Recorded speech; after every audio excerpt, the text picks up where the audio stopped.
পায়দার পার দেখতে দেখতে বসিরহাট আল্লামা হযরত কিবলা তথা পশ্চিমবঙ্গ তথা বাংলাদেশ, আধুনা বাংলাদেশ কিন্তু পূর্ব পাকিস্তান, এত অঞ্চলের মানুষকে নিয়ে সর্বসমন্বয় গঠিত হয়েছিল সেই ফুরফুরা মত যেমন দাদা হুজুর কিবলার ইসালে সব।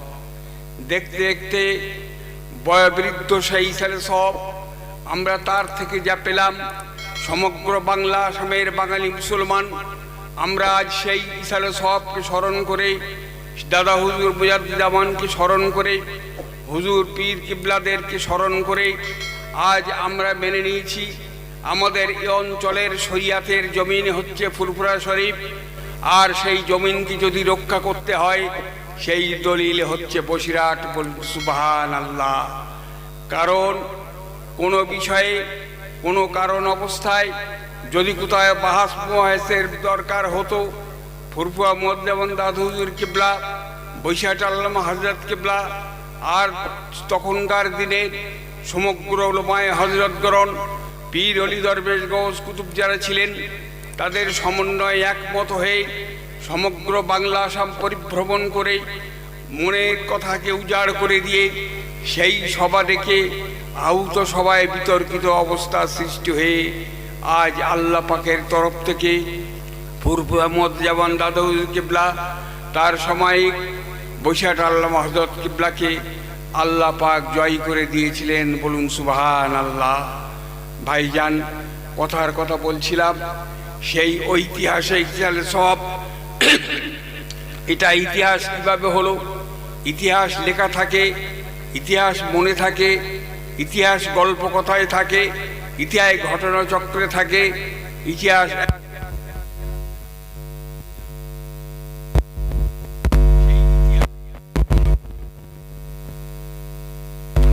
এর মধ্যে আপনাদের কাছে আমি পরিবেশন করতে পারবো না।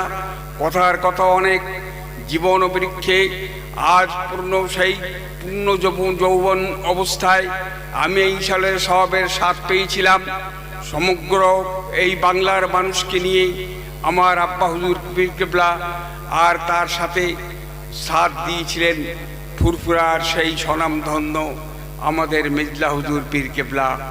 এদেরকে আর এত অঞ্চলের নামি দামি মানুষ তথা রাজনৈতিক নেতারা, বুদ্ধিমান মানুষেরা, অর্থবান মানুষেরা বাহুবল বাক্যবল যশ খ্যাতি প্রতিপত্তি দিয়ে সমস্ত সর্বশক্তি দিয়ে জীবনের বুদ্ধিমত্তা দিয়ে এই ইসালে সওয়াবকে কায়েম করা হয়েছিল। সে অনেক কথা বললে বিতর্কের কথা, সেটাই ছেড়েই বা দিলাম। কিন্তু আজ আপনারা কত কষ্টের পরে, কত অর্থ বিনিময়ের পরে আপনাদের একান্ত আপন ভেবে বসিরহাট আল্লামা হযরত কিবলার মেহমান হিসাবে আপনারা এখানে উপস্থিত হয়েছেন। আমরা কিন্তু নাচিস নালায়েক গুনাহগার, আমরা 4 ভাই বর্তমান আছি, তার সাথে আমাদের যে ছেলে মেয়ে যারা আছেন তাদের সমন্বয়ে এখানে আমরা বসবাস করি। তো যাই হোক, অনেক ব্যথাতুর মন নিয়ে, অনেক কথার কথা নিয়ে, অনেক স্মৃতিকথা নিয়ে, অনেক কর্মকাণ্ড নিয়ে, অনেক কথার পরিবেশ নিয়ে আজ এই ইসালে সওয়াবকে কায়েম করা হলো। বড় ধন্যতম হলো আজ এই বসিরহাটের মাটি। বসিরহাট আল্লামা হযরত কিবলা তিনি বেছে নিয়েছিলেন যখন কলকাতা আলিয়া মাদ্রাসার পড়া শেষ হলো তখন কি হবে, চারিদিক দিয়ে ওনাকে ডাক দিতে আরম্ভ করলেও সমস্ত মানুষ তার এলমিয়াতের জন্যে, তার ওয়াজ নসিহত করার জন্যে। কিন্তু তদনীন্তনকালে কলকাতা আলিয়া মাদ্রাসা থেকে ওনাকে ডাক পড়ল অধ্যাপনা করার জন্যে। তখন বসিরহাট আল্লামা হযরত কিবলা প্রায় সর্ববিষয়ে সর্বোপরি অবস্থাতে দাদা হুজুর কিবলার পাশাপাশি বসে সমসাময়িক বুদ্ধির বিনিময়ে সমস্ত কাজ সম্পন্ন করতেন। তাই বসিরহাট আল্লামা হযরত কিবলা দাদা হুজুরকে বললেন যে আমি কলকাতা মাদ্রাসায় আমার প্রফেসরের ডাক দিয়েছেন, আমি কি করব আপনার কাছে জিজ্ঞাসা করি। দাদা হুজুর বলেছিলেন, বাবা, আল্লাহ পাক তোমাকে এই জন্যে পয়দা করেনি যেমন বড় পীর হযরত আব্দুল কাদের জিলানী রাহমাতুল্লাহ আলাইহি, প্রাণ পীর দস্তগীর তিনি ছোট্ট বয়সে মাঠে যাচ্ছেন গরু চড়াতে, গরু মোষ চড়াতে যে গরুর জবান খুলে গেল, যে বলছে, হে আব্দুল কাদের, আল্লাহ পাক তোমাকে এই জন্যে পাঠাননি, তোমাকে দস্তগীর অর্থাৎ তোমাকে সমস্ত মানুষের হেদায়েতের জন্যে, সংস্কার করার জন্যে আল্লাহ পাক তোমাকে পাঠিয়েছেন। তুমি গরু, আমি গরু, আমাদেরকে আপনি ছেড়ে দিয়ে হেদায়েত দান করুন, এই ইসলামকে খেদমত করুন। দেখতে দেখতে হঠাৎ দেখা গেল বড় পীর আব্দুল কাদের জিলানী হুজুর কিবলা তিনি বাড়ির পথের দিকে রওনা হচ্ছেন। যেতে যেতে দেখলেন একটা বৃদ্ধ মানুষ রাস্তার পাশে বসে আছেন। বড় পীর হুজুর তাকে সালাম দিলেন। যখন বললেন আসসালামু আলাইকুম, সঙ্গে সঙ্গে সেই মানুষটা যুবকে পরিণত হয়ে গেল, যেন 20 বছরের যুবক। তিনি দেখলেন একটা বয়োবৃদ্ধ মানুষকে সালাম করলেন তাকে, কিন্তু সালামের উত্তর দেওয়ার সময় বড় পীর হুজুর দেখেছিলেন একটা যুবককে। আশ্চর্যান্বিত হয়ে তাকে প্রশ্ন করেছিলেন যে আপনি কি অবস্থা আমাকে দেখালেন, আপনার সেই বয়োবৃদ্ধ মানুষকে আর দেখতে পাচ্ছি না, যাকে আমি সালাম জানিয়েছিলাম, আপনি আজ বালক অবস্থায় কিভাবে পরিণত হলেন? তখন সেই মানুষটি, সেই ছেলেটি তখন তার জবান খুলে বলল, হে আব্দুল কাদের জিলানী, আজ আল্লাহ পাক আপনাকে মহিউদ্দিন হিসাবে খেতাব দিয়ে, অর্থাৎ সেই ইসলামকে সঞ্জীবিত করার জন্যে, পুনরুদ্ধার করার জন্যে আপনাকে আমাকে পাঠিয়েছে। তাই আমি ছিলাম ইসলাম, আমি বয়োবৃদ্ধ হয়ে গেছিলাম, কোনো সংস্কার করার মতো মানুষ পাইনি, কোনো মানুষ এত অঞ্চলের মানুষকে হেদায়েত দান করার মতো আলো দেখাতে পারেনি। তাই আজ আল্লাহ পাক আপনাকে পাঠিয়েছেন, অর্থাৎ আমি সেই বৃদ্ধ হয়ে গিয়েছিলাম, আপনাকে দেখার পর ইসলাম সঞ্জীবিত হয়ে গেল, আমিও যুবক হয়ে গেলাম। বলুন সুবহানাল্লাহ। এমনিভাবে বৈশাখ আল্লামা হযরত কেবলা ফুরফুরা মুয়াদ্দাবানের কথা শুনে তিনি সেই চাকরিকে ছেড়ে দিলেন। দেওয়ার পর সমগ্র আসাম বাংলার বুকে তাই দাদা হুজুর কেবলা তথা নিজে নিজে পরিভ্রমণ করে হেদায়েতের আলোয় তিনি মিশে গেলেন। যথেষ্ট হেদায়েত তো আল্লাহ পাক তাদেরকে দিয়ে করিয়ে নিলেন। যেমনভাবে ফুরফুরা মুয়াদ্দাবান দাদা হুজুর কেবলার সাথে তিনি থাকতেন, কেমন অবস্থায় থাকতেন? জুলফিকার তলোয়ার ছিল হযরত আলী কারামুল্লাহর হাতে। তিনি যখন শত্রুর সামনে মোকাবেলা করতেন, সেই হুজুর পাক তার দেওয়া জুলফিকার তলোয়ারি দিয়ে সেই শত্রুকে পরিহার করতেন। করতে করতে, সংহার করতে করতে তারা পরাজিত হয়ে গেল।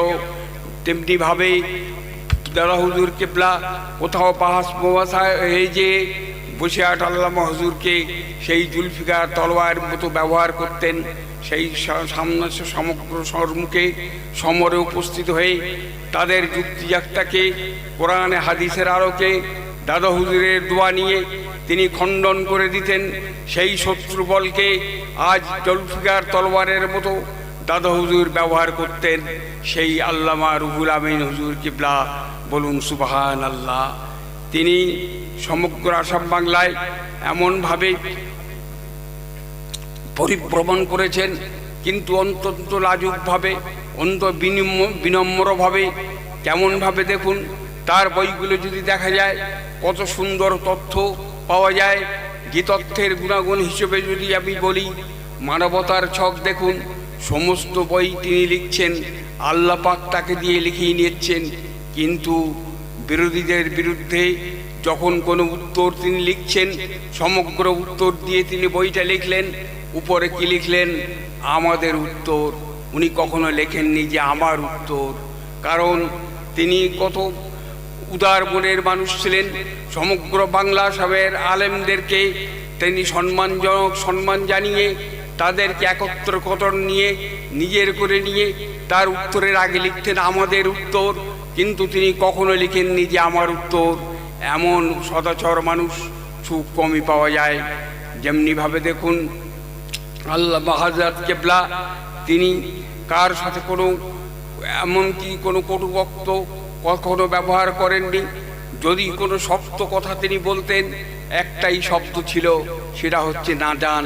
তিনি নাদান বলতেন, তাছাড়া কিছু বলতেন না। এমনিভাবে ফতোয়ার কিতাবের মধ্যে চতুর্থ ভাগের মধ্যে দেখবেন বিরোধীদের মতে তিনি লিখছেন কি, দেখুন অপরেরা আমাদেরকে যতই কাফের বলুক, যতই গালি দিক না কেন, কিন্তু আমরা তাদেরকে কাফের বলে নিজের জবানকে কলুষিত করতে চাই না। আমি রুহুল আমিন। আর কি বইয়ের উপর লেখা থাকতো, হে আমার মুসলিম জনগণ, আপনাদের দাওয়াতকে আমি কবুল করলাম, সেই দাওয়াতে আমার জন্য আলু ভর্তা ও ডালের ব্যবস্থা রাখিবেন, আমি লঙ্কার ঝাল আর সুদের মাল পরিহার করিয়া থাকি। ইতি মোহাম্মদ রুহুল আমিন। কেমনভাবে তার জীবনচরিত সেটাকে যদি আমরা স্মরণ করি, চাই সামাজিক দিক থেকে, চাই রাজনৈতিক দিক থেকে, চাই সর্বোপরি অবস্থাতে আল্লাহ পাক আমাদের সামনে একটা নমুনা স্বরূপ, একটা সুন্দর দৃষ্টান্ত স্বরূপ ইসলামের সন্ধানে পাঠিয়েছিলেন। আমরা তাকে পেয়ে, তার মুজাজ্জামানকে পেয়ে এত অঞ্চলের মানুষ কিয়ামত পর্যন্ত তাদের ঋণকে শোধ করতে পারবো না। আজ অনেক কথাই পরিবেশন করে গেলেন উলামায়ে হযরত গোনারা, অনেক কিছু তাদের জ্ঞান গর্ব থেকে মণিমাণিক্যের মতো তাদের আপনাদের সামনে উপহার দিয়ে গেছেন। অনেক অযাচিত কথা, অনেক অবাস্তব কথা, অনেক অচিন্তনীয় কথা, অনেক অবিস্মরণীয় কথা আজ আপনাদের সামনে পরিবেশন করে গেছেন। যদি আমরা মনে রাখি, মনে রাখার কারণ হচ্ছে সেই চরিত্রকে আমরা অবলম্বন করব, সেই চরিত্রের ধারবাহককে আমরা স্মরণ করব, তাদের পথে চলব। তারা যে আল্লাহর পথকে দেখিয়ে গেছেন, নবীর পথকে দেখিয়ে গেছেন, ইসলামের পথকে দেখিয়ে গেছেন, আগামী দিনে মুসলমানের মন পথকে দেখিয়ে গেছেন, সেইভাবে আমরা চলব। তখনও রাজনীতি ছিল, তখনও সমাজনীতি ছিল, এখনও তাই আছে। তখন প্রত্যেকের যেমন সংসার কিয়ামত পর্যন্ত থাকবে, কিন্তু সংসার জীবনে, রাজনৈতিক জীবনে, সমাজ জীবনে, এমনিভাবে আধ্যাত্মিক জীবনে তার অপরিসীম সেই কথাগুলো, তাদের জীবনের বর্ণনাগুলো আমাদের যদি জ্ঞানচক্ষে স্মরণ করি, সেই মতো নিজের যেন আমরা পরিবেশন করতে পারি, পরিচালিত করতে পারি। তাদের আদর্শকে, তাদের মত পথকে ধারক বাহক করে, অপরের প্রতি শ্রদ্ধা বনচিত্ত স্মরণ করে, তাদেরকে কোনো কুবাক্য না বলে, তাদের সুন্দর ভাষায় বুঝিয়ে দিয়ে, তাদের মনে আঘাত না দিয়ে, আজ আলেম সম্প্রদায়ের সময় এসেছে। আমাদের যারা আলেমে বুজুর্গানে দিন আছেন, তারাও নিশ্চয়ই প্রকৃত যারা আলেম তারা বোঝেন, কিন্তু অল্প যারা আলেম হয়তো অনেকের মনে দাগ কেটে দেবে। সেই দাগ কখনো ভালো না, সেটা পরিহার করে বক্তব্য রাখা উচিত। কোনো মুসলমান, এক মুসলমানের মুখ দিয়ে, তার হাত দিয়ে, তার অর্থ দিয়ে, তার শক্তি সমর্থ দিয়ে অপর মুসলমানের ক্ষতি হয়, সেটা কিন্তু পূর্ণ মুসলমান তিনি হন না। তাই তারা যদি স্মরণ করেন, তাহলে বিনম্র চিত্তে স্মরণ করবেন। বৈশাখ হুজুর যেমন লিখেছেন যে তারা আমাদের কাফের বলুক, যাই বলুক না কেন, আমরা তাদেরকে উল্টো সেই কথা বলে নিজেদের জবানকে কলুষিত করতে চাই না। কি সুন্দর ভাষা, কি সুন্দর কথার দৃষ্টান্ত আমাদের সামনে দিয়ে গেলেন। কিন্তু শুধু পড়লে হবে না, শুধু দেখলে হবে না, তাদের জীবন কাহিনীগুলো সত্যিকারে যদি অবলম্বন করি, তাহলে আমরা এই শ্রেষ্ঠ মানুষ হিসেবে পরিচয় হতে পারবো।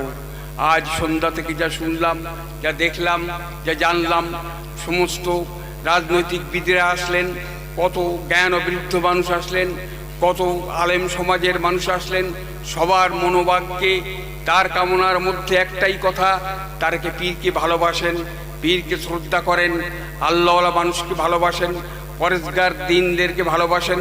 তাই তারা এখানে এসেছেন। তেমনিভাবে দৃষ্টান্ত স্বরূপ সবাইকে কিন্তু আবার পীর বলা যায় না। অনেক কিন্তু নকল পীর আছে, খামাখা কারো ভয়ে, কারো কিছু অবলম্বন করে, কারো মাধ্যম দিয়ে কোনো নকলভাবে কাউকে চিহ্নিত করবেন না। কারো দাড়ি দেখে, টুপি দেখে, কারো লম্বা জামা দেখে, কারো এমনকি এলেম দেখেও পর্যন্ত বিচলিত হওয়ার কোনো কারণ নেই। পরীক্ষা করার কিন্তু দরকার ছিল।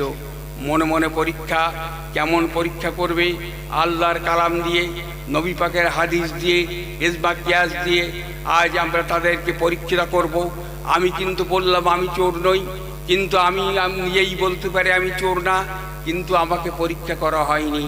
আমার কাছে ধন দৌলত, অর্থযশ খ্যাতি প্রতিপত্তি রেখে দেবেন, রাতের অন্ধকারে আমাকে একা রাখবেন, কোনো একটা ঘর পূর্ণ করে স্থানে রাখবেন, সকালে উঠে দেখবেন আমি চলে গেছি, আপনার মালপত্র সব কিছু ঠিক আছে, তখন আমাকে টাইটেল দিতে পারেন আমি চোর নই। কিন্তু মানুষকে বিনা পরীক্ষার পর কখনো প্রথম অবস্থাতেই কাকে অবিশ্বাসও করা যায় না, আবার বিশ্বাসও করা যায় না। তাই যদি আমাদের দেহ মন নিজেদের মধ্যে নিজেরা বিশ্বাস থাকতে পারি, তাহলে আল্লাহর কাছে নিশ্চয়ই আমরা সুন্দর হয়ে যাব, সেই দিনে পরিত্রাণ পাব। যেমন হযরত লোকমান হাকিমের কথা শুনুন। হযরত লোকমান হাকিম তিনি রাঁধুনি ছিলেন, রাঁধুনির কাজ করতেন।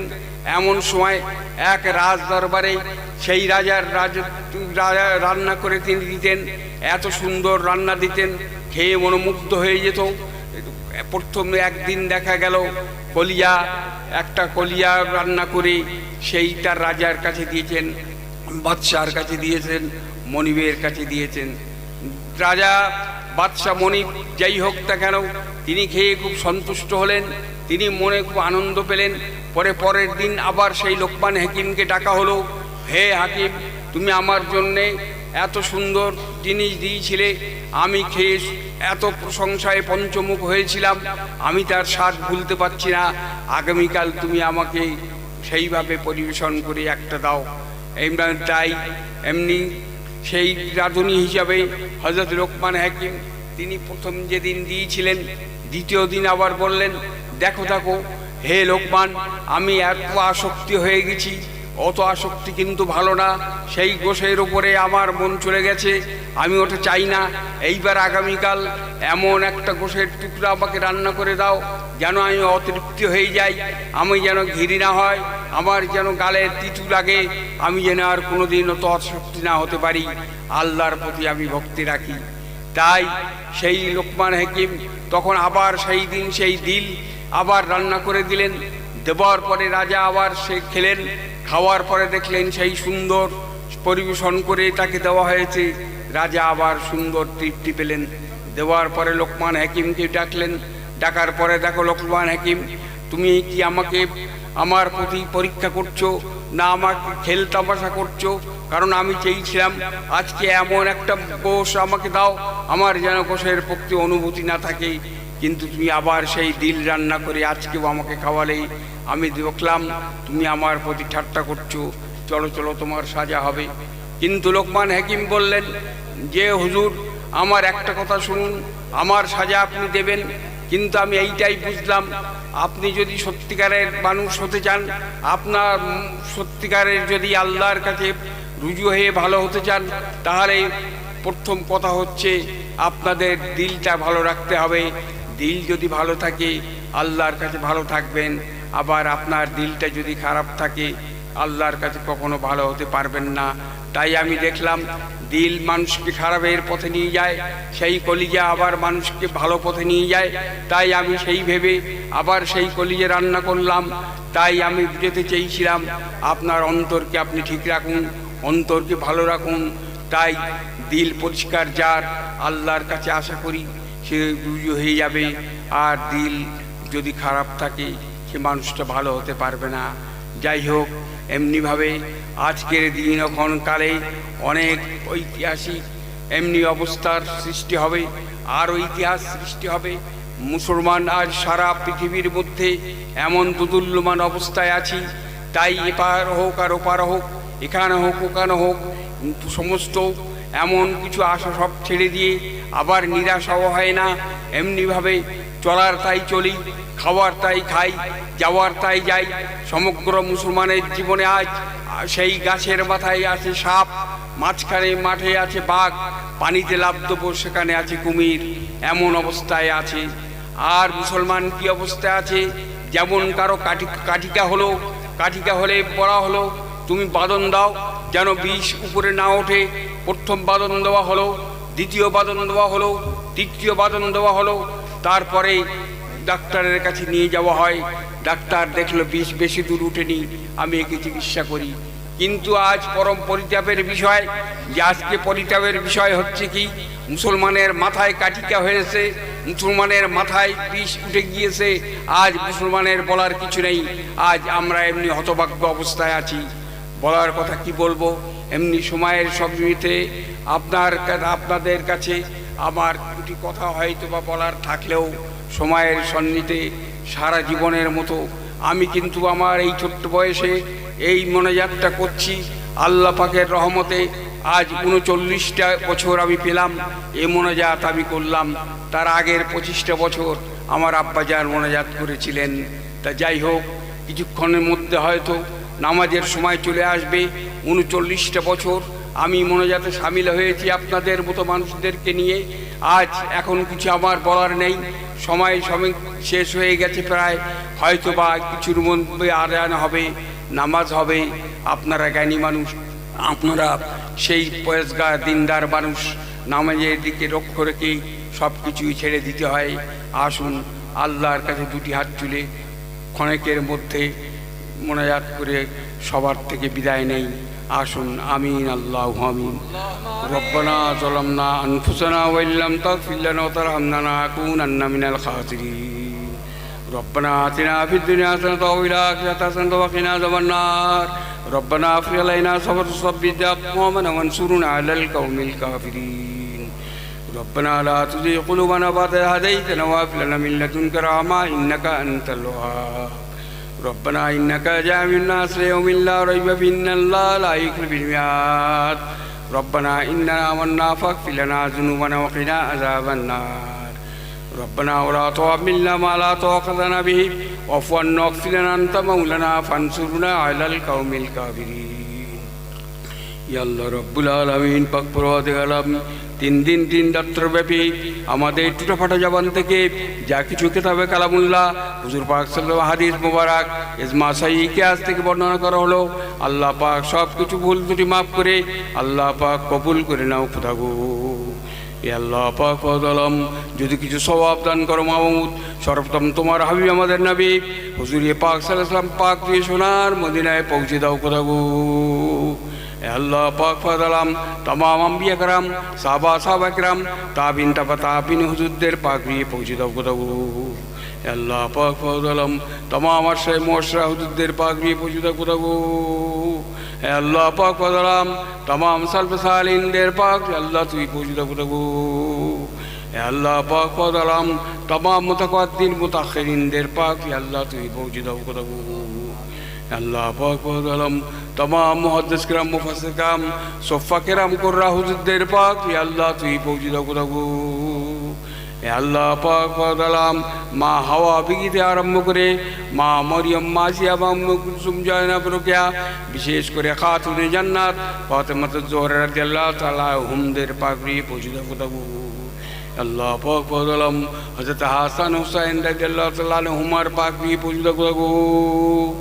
আল্লাহ পাক ফজলাম জান্নাতুল বাকি, জান্নাতুল মুআল্লা যারা শুয়ে আছেন মাবুদ, বিশেষ করে মক্কা মুআজ্জামার বুকেতে, মদিনা মুনওয়ারার বুকেতে, বাইতুল মুকদ্দাসের বুকেতে, বাগদাদের বুকেতে, দিল্লির বুকেতে, ফুরফুরার বুকেতে, বসিরহাট বুকেতে, तमाम দুনিয়ার বুকেতে কত নাম না জানা ওলি দরবেশ গৌস কুতুব সিদ্দিকিন সালিহিন তোমার মাহবুব বান্দা শুয়ে আছেন। আল্লাহ তাদের রুহে পৌঁছে দাও খোদা গো।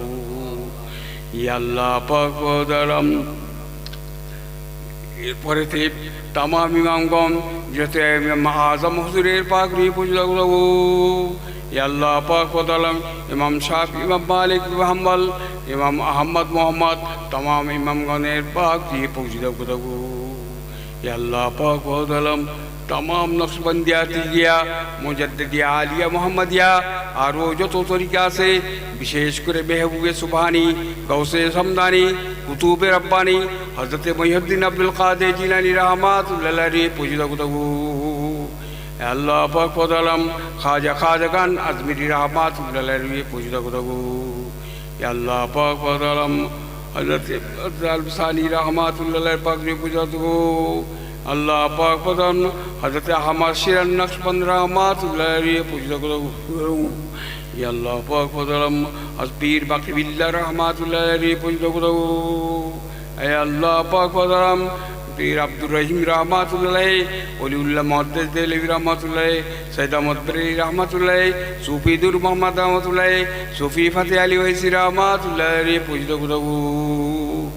আল্লাহ পাক পদাম ফুরফুরা মোহাম্মদ হুজুর পীর কেবলা, তার পাঁচ সাহেব জলবিলিয়া কামেল, কত আলাল শুয়ে আছেন, কত শহীদান শুয়ে আছেন, আমেম ফাউল কামেল শুয়ে আছেন, আল্লাহ তাদের রুয়ে পূজিত খোদাগো। আল্লাহ পাক পদাম তোমার মাহবুব কবুলিয়াত বান্দা আমাদের পীর ও মুর্শিদ, যেখানে আমরা এসেছি উপস্থিত মাহমুদ, আল্লাহ পাক তোমার মাহবুব বান্দা বসিয়াট আল্লামা হযরত রহমাতুল্লাহ আলাইহি পূজিত খোদাগো। আল্লাহ পাক পদাম তার পাক ওসিলা তুমি আমাদেরকে দান করে দাও খোদাগো। আল্লাহ পাক পদাম পীর রুহুল কুদ্দুস রহমাতুল্লাহ আলাইহি পূজিত খোদাগো। আল্লাহ পাক পদাম আলতে শাহ মিয়া শাহ আলী, শাহ আব্দুল শাহ রমজান, শাহ আব্বাস রহমাতুল্লাহ এর পাক পূজিত খোদাগো। আল্লাহ পাক পদাম যত মানুষ আমরা এখানে উপস্থিত আছি বা ছিলাম, বিশেষ করে এই মতবিকে কায়েম করার জন্যে যারা অর্থ দিয়ে, বুদ্ধি দিয়ে, বিদ্যা দিয়ে, আল্লাহ ওয়াজ নসিহত করে এখানে হাজির হয়ে যা কিছু সাহায্য করলো মাবুদ, আল্লাহ পাক আমাদের পিতৃকুল, মাতৃকুল, শ্বশুরকুল, শাশুড়কুল, জানা নানা কত মানুষ তোমার কবরের গহীনগণ হালাতে কি অবস্থা আছে মাবুদ, আরে তাদের ধুয়ে পৌঁছে দিয়ে কবরকে জান্নাতের বাগ বানিয়ে দাও খোদাগো। ইয়া হাল্লাল মুশকিলাত ইয়া দাফিল ওয়ালিয়াত, আল্লাহ পাক পদারাম तमाम আসমানি ওয়ালা দাজ্জালি ওয়ালা ফিতনা ওয়ালা কুফরি ওয়ালা तमाम শয়তানি থেকে, শত্রু সত্য থেকে, হিংসুকের হিংসা থেকে দুনিয়ার মুসলমানকে হেফাজত করো খোদাগো। ইয়া আল্লাহ পাক পদারাম আমাদের মন মগজ জেহেনে ইসলামী জিন্দেগি দান করে দাও খোদাগো। আল্লাহ পাক পদারাম আমাদের স্তবর সুখ সম্পদ, স্ত্রী পুত্র কন্যা, ব্যবসা বাণিজ্য যা কিছু আছে মাহবুদ, আল্লাহ পাক সব কিছু হেফাজত করে তারা কি দান করে দাও খোদাগো।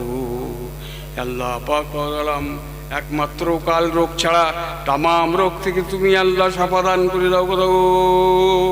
আল্লাহ পাক পদারাম আমাদেরকে ঋণ পরিশোধ করে তোমার দরবারে হাজির হওয়ার তৌফিক দান করে দিও খোদাগো। আল্লাহ পাক পদারাম মাথা থেকে পা পর্যন্ত পাপের বোঝা নিয়ে তোমার কাছে হাত তুলেছি মাবুদ, আল্লাহ পাক तमाम গুনাহ থেকে মাফ করে দিও খোদাগো। আল্লাহ পাক পদারাম আমাদের সারা জীবনের নামাজ, রোজা, হজ, যাকাত, কলমা, কালাম কি আল্লাহ তুমি কবুল করে নাও খোদাগো। আল্লাহ পাক পদারাম আসমানের বালা তুমি আসমানে তুলে নাও, মাটির বাণী মাটিতে দফন করে দাও, পানির বালা পানিতে নিমজ্জিত করে দাও, আগুনের বালা তুমি আগুন নির্বাপিত করে দাও খোদাগো। ইয়া আল্লাল মাসলাত ইয়া দাবিল বেলাত, আল্লাহ পাক এতগুলি মানুষ জানি না কার মনে কি উদ্দেশ্য আছে, আল্লাহ পাক সকলের নেক মাকসাদ পূর্ণ করে দাও খোদাগো। আল্লাহ পাক পদারাম আমাদের হায়াতে জিন্দেগিতে হায়াতুত তাইয়্যিবা দান করে আল্লাহ পাক তোমার আল্লাহ তোমার প্রতি আমাদেরকে নামাজ, রোজা, হজ, যাকাতের তৌফিক তুমি দান করে দাও খোদাগো। আল্লাহ পাক পদারাম দুমার দিনে রমজান মাসে মওত দান করে দিও খোদাগো। আল্লাহ পাক পদারাম মৃত্যুর সময় মুখ দিয়ে পাক কালেমা জারি রেখে দিও খোদাগো। আল্লাহ পাক পদারাম মনকে নেকেরে সওয়ালের জবাব দেওয়ার তৌফিক এনায়েত করে দিও খোদাগো। আল্লাহ পাক পদারাম আমাদেরকে ডানে হাতে আমলনামা দান করে দিও খোদাগো। তোমার হাজরে কাউসার আমাদেরকে দান করে দিও খোদাগো। তোমার নেকির পাল্লা আমাদেরকে ঝুঁকি করে দিও খোদাগো। আল্লাহ পাক পদারাম রোজ হাসরের ময়দানেতে হুজুর পাক সাল্লাল্লাহু আলাইহি ওয়াসাল্লামের পাক শাফাআত নসিব করে দিও খোদাগো। আল্লাহ পাক পদারাম আমাদেরকে খাতমা বিল খায়ের করে দিও খোদাগো। আল্লাহ পাক পদারাম উলামায়ে হযরতগণের পাক ওসিলা করে, মুফাসসির কিরামদের ওসিলা করে, আল্লাহ পাক পদারাম মাসুম বান্দাদের পাক ওসিলা করে, অশরীরী আত্মা থাকে তার পাক ওসিলা করে, তোমার রহমতের ফেরেশতারা যদি হাজির থাকে আল্লাহ তাদের পাক ওসিলা করে, এই মজলিসের পাক ওসিলা করে, আল্লাহ পাক এই মাসের পাক ওসিলা করে, আর বিশেষ করে তোমার মাহবুব কবুলিয়াত বান্দা বসিয়াট আল্লামা হযরত কেবলার ওসিলা করে যে বান্দারা আছেন যে হাত দিয়ে মক্কা মদিনায় স্পর্শ করেছিল সেই দোকানি হাতের পাক ওসিলা করে আল্লাহ আমাদের দোয়াকে কবুল করে নাও খোদাগো। اللهم إني أعوذ بك من عذاب القبر وأعوذ بك من فتنة المسيح الدجال وأعوذ بك من فتنة المحيا والممات اللهم إني أعوذ بك من المعصية ومن المغرم اللهم اغفر لحينا ميتنا شاهدنا غائبنا صغيرنا كبيرنا ذكرنا وانثانا اللهم أنت السلام ومنك السلام تباركت يا ذا الجلال والإكرام سبحان ربك رب العزة عما يصفون وسلام على المرسلين والحمد لله رب العالمين وحق لا إله إلا الله محمد رسول الله السلام عليكم.